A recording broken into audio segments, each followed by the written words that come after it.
Friends, welcome back to friends. చూడండి గుడి ఎంత మంచి అంటే ఏదనుకుంటే జరుగుతుంది ఫ్రెండ్స్. అమ్మవారి గుడి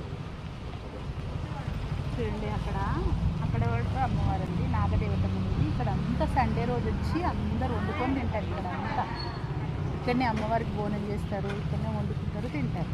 సండే రోజు ఫుల్ ఉంటుంది. ఇప్పుడు కాలుంది కానీ సండే అయితే ఫుల్ ఉంటుంది ఇదంతా. మా అత్తమ్మ ఉన్నప్పుడల్లా ఈ గుడికి వస్తుండే. చూడండి చాలా బాగుంటుంది గుడి, చూసిరా చాలా ఇష్టమైంది ఫ్రెండ్స్. ఏది అనుకుంటే అది